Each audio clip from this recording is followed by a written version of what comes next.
Subscribe now and press the bell icon. Never miss an update. करें मैदान। अब जैसे एक सर्वानंद नाम का एक बहुत बड़ा विद्वान पाक रहा था, उसकी माता ब्राह्मण था वो, उसकी माताजी शारदा रानी थी। वो बहुत नेक आत्मा थी, लेकिन किसी प्रारब्ध के कर्मवश वो बहुत परेशान थी, शारीरिक कष्ट था, मानसिक परेशानी रहती थी। तो परमेश्वर कबीर जी के शरण में जाते ही उसका सब कष्ट निवारण हो गया था। और उससे पहले उसने सब विद्वानों से, सब जंतर मंतर करने वाले सभी पंडितों से अपना ट्रीटमेंट करवा लिया, दवाई भी ले ली थी। सब ने यह कह दिया था कि तुम तेरे प्रारब्ध का कर्म है, शारदा तने भोगना ही पड़ेगा। श्री राम ने भोगा, क्योंकि नारद ने श्राप दिया था श्री विष्णु जी को, रामचंद्र रूप में प्रकट हुए, एक जीवन पूरा दुख पाए। श्री राम ने बाली को मारा था, सुग्रीव के भाई को, उसका बदला भी श्री कृष्ण बनकर दिया। वो सुग्रीव वाला भाई बाली तो बना शिकारी, श्री कृष्ण जी के पैर में विषाक्त तीर मार कर उनका बदला लिया। तो इसलिए प्रारब्ध में किया हुआ कर्म तो भोगना ही पड़ेगा। तो परमेश्वर कबीर जी की कृपा से, उनके आशीर्वाद मात्र से उसका सारा रोग कट गया। फिर उसने नाम लिया, भक्ति प्रारंभ की, फिर अपने पुत्र की। उसके पुत्र को क्या अभिमान हो गया कि मैंने पूरे सभी विद्वानों को, ब्राह्मणों को पराजित कर दिया शास्त्रार्थ में। और उसने सोचा कि मैं अपना नाम सर्वजीत रखवाऊं अपनी माता से। तो सर्वानंद ने अपनी माता शारदा जी से कहा कि माँ,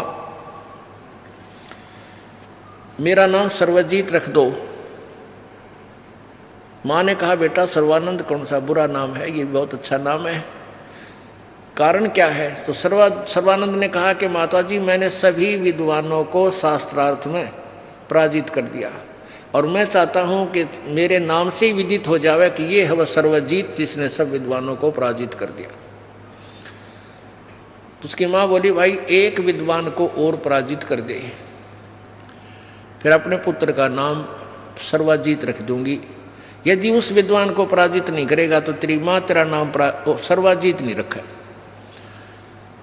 अब वो कहने लगा, माँ बताओ कौन है वो विद्वान? कि कबीर परमेश्वर। वो कहने लगा, कौन कबीर? वो कबीर, वो जुलाहा कबीर। हाँ बेटा, वो भगवान कबीर बोल। वो कहने लगा, माता वो तो अनपढ़ है, शिक्षित तो वो क्या जाने वेद शास्त्रों के बारे में, अभी गया और अभी आया।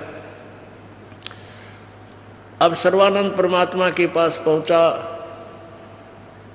उस जुलाहा कॉलोनी में सर्वानंद गया। वो क्या करता था, एक बैल के ऊपर गधे की तरह बोरा रख के, थैला रख के, और उसमें चारों वेद, 18 पुराण, उपनिषद, भागवत और गीता सारे रखा करता। कि कोई शास्त्रार्थ बात करे, उसी से मैं काट के दिखा दे, देखिए लिखा इस पृष्ठ पे, उसको कंठस्थ याद थे, वेद में ऐसा लिखा, वो साथ रखता था। वो पहुंचा वहां पर, कहाँ,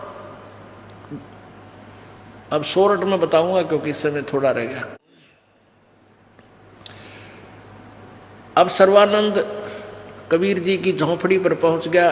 एक कमाली नाम की लड़की, जो मुर्दा जीवित की थी, शेख तकी की लड़की थी, कब्र में दबा रखी थी, वो जीवित की थी। तो परमात्मा के साथ अपनी बेटी रूप में रही थी वो परमात्मा कबीर जी के साथ। वो लड़की आगे मिली।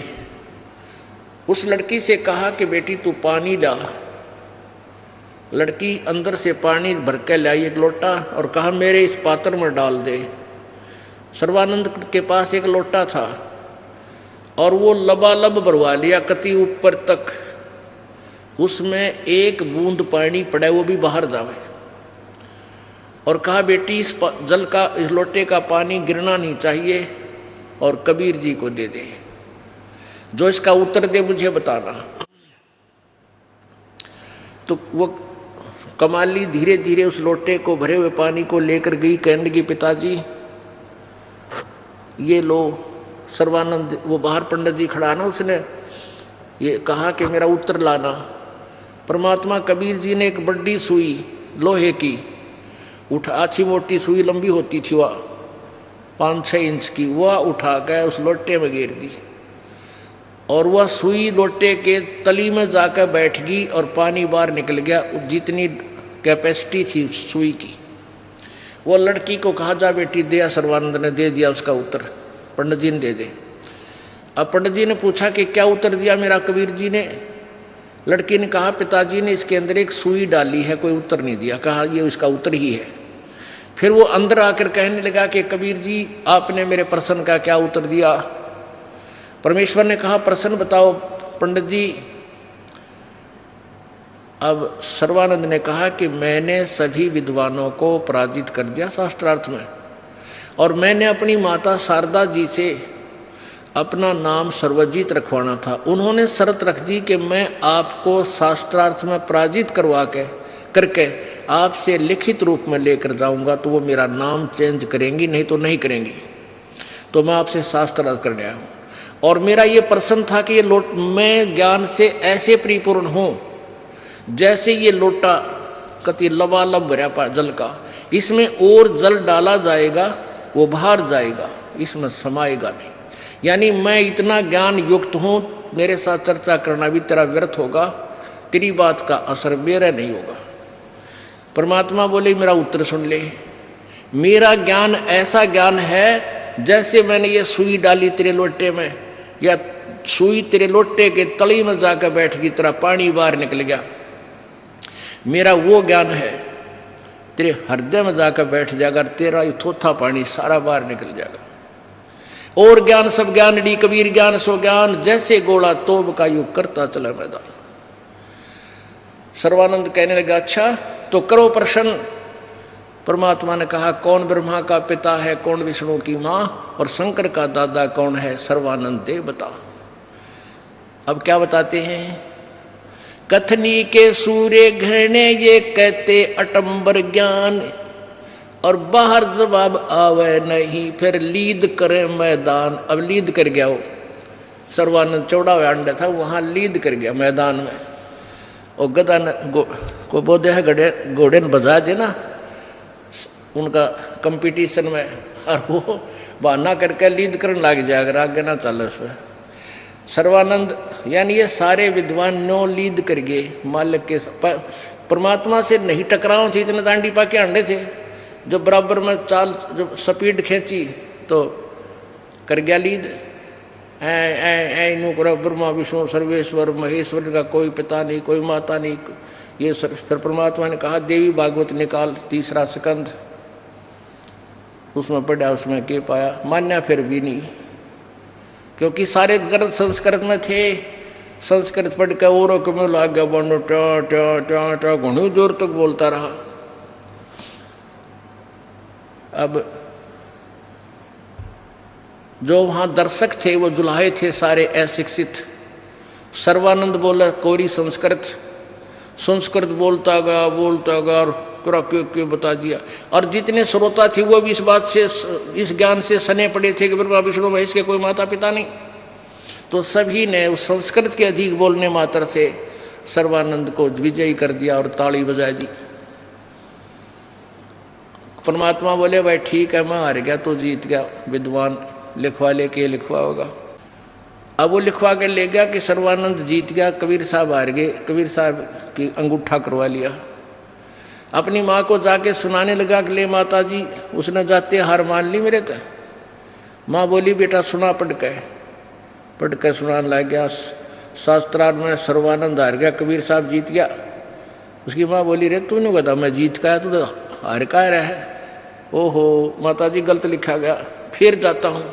फिर गया दोबारा, फिर लिख लाया, आके फिर सुनाया, फिर यही लिखवाया था ये कबीर जी हार गए, सर्वानंद जीत गया। माँ के पास आवे तो वो उल्टा लिखा पावे कि कबीर साहब जीत गए और सर्वानंद हार गया। सच्चाई तो यही थी। वो फिर तीसरी बार फिर गया, परमात्मा से कहा जी मेरे से गलती से लिखा गया और मेरी माँ ना मानती, एक बार फिर लिखना पड़ा। लिख ले भाई, मैं तो शिक्षित हूँ। उसने फिर लिख लिया, सर्वानंद जीत गया, कबीर साहब हार गया, अंगूठा लगा दिया। अब उसने सोची भाई यहाँ लिखूं बिल्कुल सही, अनरी माँ के सामने पढ़ दूँ तो ये उल्टे पावे, ये के बिजली पड़े। तो घर में जब प्रवेश करने लगा तब तक यूं का यूं लिखा हुआ, ऐसे उस अक्षरों के ऊपर उसकी आंख रुक गई। वो देखता देखता अंदर को चलता चलता माँ के पास निकट आया, कहने लगा माँ पढ़ के सुनाऊं? यूं कर इतने में अक्षर चेंज हो गए। ऐसा लिखा, वही लिखा गया कबीर साहब विजयी हुए, सर्वानंद पराजित हुआ। मुंह खुला का खुला रह गया। जब वो अक्षर चेंज हुए उसके सामने कलेजा हिल गया, विद्वान बन रहा था। उसकी माँ बोली रे बोलता क्यों ना विद्वान, बोल पढ़ के सुना के लिखा है इसमें। तो बैठ गया कलेजा पकड़ के। पर उसकी माँ बोली नालायक, भगवान आ रहे हैं, पैर पकड़ ले जाकर तेरा कल्याण हो बेटा। मैं तो रोया करती अपने गुरु जी का आगे है भगवान, इसकी बुद्धि भ्रष्ट हो रही हो, अक्षर ज्ञान कर पाक के अंधा में अंधा ही यो मुखिया बना फिरा है, अंधे के अंधों में शेठ यू बन रहा है प्रधान, और बयान माटी होगी तेरी। अब संस्कृत में उसने पढ़ा वो सच्चा था। तीसरे संगत में ब्रह्मा विष्णु महेश का जन्म मृत्यु होता ही ये नासवान है, लेकिन अभिमान वश नहीं मानना था। तब उसकी माँ के पास ने बोला माँ मन शर्म आवे है, आप ले चलो मैं नाम लूँगा, मेरा पीछा छुटवाओ। मैं तो बहुत मैंने आंखों देख लिया कि ये सचमुच कबीर जी जो बोल रहे हैं सही है। तो सर्वानंद उस एक नंबर के विद्वान ने कबीर जी से उपदेश ले लिया। तो सारे ब्राह्मण सर्वानंद के विरोधी हो गए, वह नकली। अब सर्वानंद की बात ने कोई नहीं माने, ब्रह्मा विष्णु महेश अविनाशी नहीं है। उसका डले माने पत्थर माने, यू तो दानक का चेला हो गया, इसने जाते निकाल दो, काल के दिए पंगे, उन्हें कर दिया काम। और सर्वानंद ने परमात्मा बोले तो अपना काम बना ले, अपना और है विद्वान, भक्ति कर और पीछा छुड़वा बेटा, फिर देखेंगे आन देव टाइम नकलियां भी दे। तो वो समय अब आ गया इन नकलियों को सीधा करने का। बोलो सतगुरुदेव की जय।